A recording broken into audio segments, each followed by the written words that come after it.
Il est 18h, bonjour et bienvenue dans votre journal du jeudi 11 mai. Au sommaire, nous ferons le bilan de la quantité de déchets jetés par les Vendéens et nous verrons si la redevance incitative a l'effet escompté. Et puis visite de la première résidence sociale universitaire de La Roche-sur-Yon, 57 studios de 20 mètres carrés réservés en priorité aux étudiants de moins de 30 ans boursiers. Elle ouvrira à la rentrée 2023. Enfin, un lieu qui ne ressemble à aucun autre, un centre aéré pour chiens. Il permet aux compagnons à quatre pattes de se détendre et de sociabiliser pendant que leurs maîtres sont au travail. Le 12 mai, c'est la journée internationale de l'infirmière, une journée de mobilisation du collectif des infirmiers libéraux en colère un peu partout en France et notamment à Nantes. Le collectif compte 15 000 personnes, mais les manifestations sont généralement peu suivies, les infirmières étant tenues par l'obligation de continuité des soins. Parmi les revendications, la réécriture de la nomenclature des actes, rédigée en 1972, est devenue obsolète. C'est pas qu'une question de finances. C'est-à-dire qu'actuellement, il y a des choses qui sont mises en place et qui vont droit à la mort de notre profession. Beaucoup de tâches sont de plus en plus données à d'autres professionnels de santé que nous, alors qu'on se forme au quotidien. On a une obligation triennale de formation qui fait qu'on se forme sur les pansements, mais les bilans de plaies vont être donnés à des pharmaciens. On est formé sur la vaccination, mais d'autres professions vaccinent à notre place.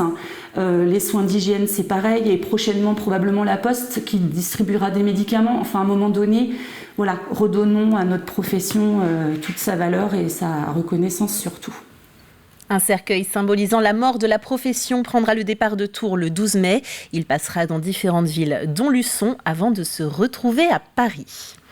Ça se précise pour Michael Guggenberger, le troisième et dernier skipper en course dans la Golden Globe Race, devrait finalement arriver au Sables d'Olonne demain matin et non ce soir comme précédemment annoncé. La ligne d'arrivée pourrait être franchie aux environs de 8h30 ce vendredi. Le public est invité à accueillir le navigateur autrichien dans le chenal à 9h. Il aura ainsi passé 250 jours en mer. 136 kg par habitant en 2022, c'est bien moins que la moyenne nationale de 200 kg par habitant. Je veux bien sûr parler de nos poubelles. Après 2 années marquées par des modes de consommation un peu biaisés par la crise sanitaire, la Vendée retrouve progressivement son rythme de croisière en matière de production de déchets. Colline Davy et son invité, le président de Trivalis, nous dresse un bilan de cette année 2022. C'est le bilan de l'année 2022 et en Vendée, 588 kilos de déchets par habitant sont comptabilisés. C'est un bilan plutôt positif du coup. Oui, c'est un bilan très positif puisque nous étions à 630 kilos en 2021, donc 588. Au niveau du département, c'est à peu près 30 000 tonnes de moins de déchets. Donc oui, bilan très positif. Et si on exclut les deux années Covid, on va dire, c'est un chiffre qui est en baisse. Oui, c'est un chiffre qui est en baisse puisque voilà, le comportement a été compliqué pendant les années Covid. On a eu aussi beaucoup de déchets en déchetterie. Donc là, on récupère en 2022 une année correcte par rapport à 2020 ou 2021. Et donc on compare, nous, aujourd'hui, 2022 à 2019. Pour parler d'une nouveauté qui se met en place, en tout cas la redevance incitative, d'abord, est-ce qu'on peut réexpliquer ce que c'est et puis dans quelle zone du territoire elle est mise en place ? Alors la redevance incitative, elle permet à l'usager d'être acteur de sa poubelle ou d'être acteur de ses déchets, justement en gérant, c'est le côté incitatif, sa propre facture. Et donc plus il produit de déchets, plus il paie et moins il en produit. Moins il paie ou alors il maîtrise sa facture. Je dis souvent que la redevance, elle ne baisse pas forcément, mais ça permet de la maîtriser. Elle est aujourd'hui sur 70% du territoire, donc ça veut dire que une grande partie de la Vendée est en redevance incitative. Donc l'usager est acteur de sa production de déchets. Alors c'est moins vrai dans des zones un peu plus littorales. Il y a des collectivités qui ont franchi le pas et puis d'autres qui y réfléchissent. Pourquoi c'est compliqué justement sur le littoral ? Quelles sont les raisons ? Alors c'est plus compliqué parce que derrière vous avez un nombre de résidences secondaires importantes. Donc comment est-ce qu'on arrive à répercuter ce coût à l'identique justement pour le comportement des gens d'une part, mais aussi le fait que l'habitat aujourd'hui permet la mise en place de la facturation, je dirais que la partie fixe de la redevance incitative. Donc c'est sans doute un peu plus compliqué, mais le Pays de Saint-Gilles l'a mis en place, les Sables Agglos commencent à y réfléchir. Donc on voit bien aujourd'hui que les élus s'engagent aussi sur cette voie.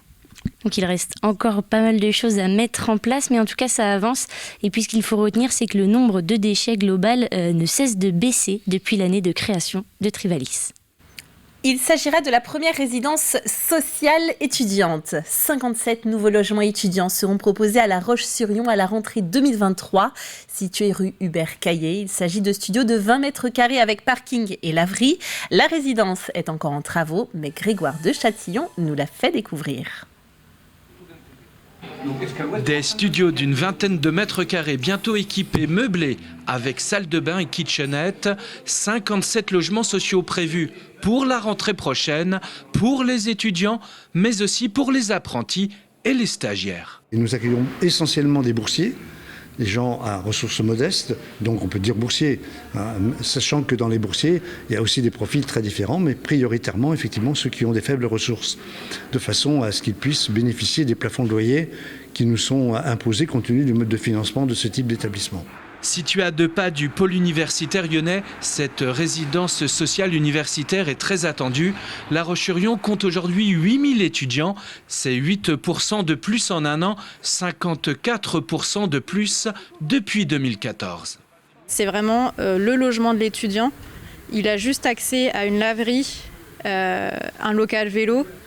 Il y a le local ménage après mais on n'a pas d'espace forcément commun. On n'est pas sur vraiment une résidence universitaire telle qu'on peut l'entendre. C'est vraiment de la résidence, de logement étudiant et simplement du logement. Des logements avec parking pour un bail de 12 mois qui pourra être renouvelé.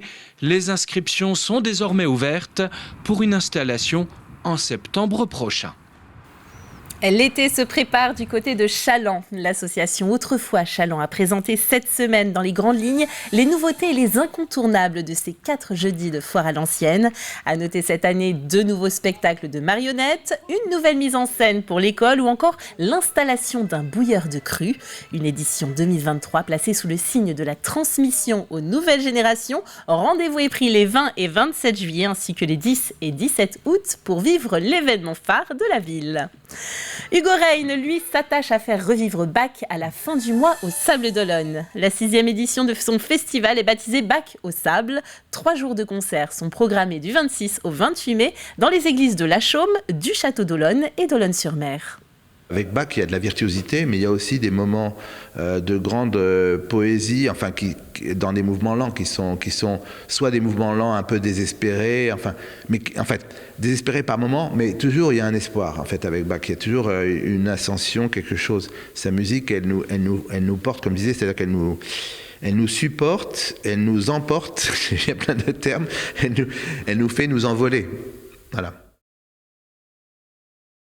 S'il était possible de laisser son chien dans un centre de loisirs en journée, eh bien nos amis à 4 pattes ont enfin leur premier centre aéré en Vendée.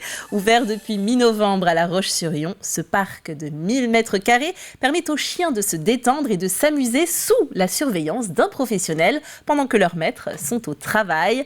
Un concept que nous fait découvrir Agathe Poulet. Il est l'heure pour Rack de rejoindre ses copains pour passer l'après-midi dans ce centre aéré pour chiens. On a choisi de le mettre dans le centre aéré parce qu'en fait, c'est comme un enfant. En fait, ça a besoin de se dépenser. Avec ma copine, on trouve que c'est comme il a besoin de voir d'autres chiens, comme nous, on a besoin de voir d'autres humains étant petits hôtes, de sociabiliser, de voir des gens et de s'amuser entre eux. Quand on le récupère, il va faire sa meilleure nuit qu'il a jamais fait. Mais oui, c'est ça. Il trouve une occupation à être ici. Et c'est bien comporté. Ouais, très bien. Ben après, il peut montrer des signes. Où il n'est pas satisfait, mais ça se passe bien. Ouais. Rio, lui, est heureux de retrouver sa maîtresse qui remarque une évolution depuis sa première journée dans ce centre. La première fois un petit peu rude pour Rio qui n'avait pas forcément les codes canins et là depuis visiblement c'est bien parti donc c'est super. Moi je suis ravie, ça lui permet d'avoir son moment à lui et puis de voir des copains. Ancien formateur en recherche et détection d'explosifs pour les aéroports de Paris, Nicolas Remaud a créé cet espace de détente pour chiens afin de lutter contre l'ennui et la solitude en journée lorsque les propriétaires travaillent. C'est aussi l'occasion pour ces chiens de toute race de créer des liens et d'apprendre les codes, tout en s'amusant grâce aux nombreux jouets mis à disposition. Mon rôle, c'est de gérer les interactions qu'il y a entre eux et puis après de faire un petit report au propriétaire. Voilà, comment s'est passée la journée, quelle attitude il a eu. Lors du débriefing, en fait, les gens peuvent m'exposer les différents problèmes qu'ils peuvent rencontrer. Ça permet d'en discuter et puis de mettre des méthodes en place à travailler chez eux. Le Wolfstock est ouvert du mardi au vendredi de 8h30 à 18h30 et peut accueillir jusqu'à 8 chiens à condition qu'ils soient à jour dans leur vaccin. Et le centre aéré propose une formule à la demi-journée pour 15 € et une formule à la journée complète pour 24 €. D'autres installations comme une pataugeoire sont prévues pour cet été. Allez, on jette un œil à la météo à présent et le temps s'assèche enfin. Le ciel est partagé entre de belles éclaircies et des passages nuageux, sans doute plus nombreux sur le bocage. Le vent de nord à nord-est soufflera, vous le voyez, de 20 à 30 km/h. Du côté des minimales, elles oscilleront entre 8 degrés à l'intérieur des terres et 11 degrés sur le littoral. Malheureusement, les conditions vont se dégrader sur le reste du week-end. Il est l'heure de refermer ce journal. Vous pouvez retrouver, vous le savez, l'intégralité des reportages en replay sur notre site internet tvvendée.fr. Le retour de l'actualité, ce sera dans votre matinale de 7h à 9h en compagnie de Caroline Tronche. Et moi, je vous quitte, mais juste après, vous le savez, à 18h50, vous retrouverez 85 chronos. Et il sera question cette fois-ci de l'Open de France de tennis fauteuil. Aurélien Huard et tous ses invités en parleront bien mieux que moi, mais en tout cas, restez avec nous, vous le verrez, ce sera passionnant. Merci d'avoir été avec nous et passez une très bonne soirée sur TV Vendée.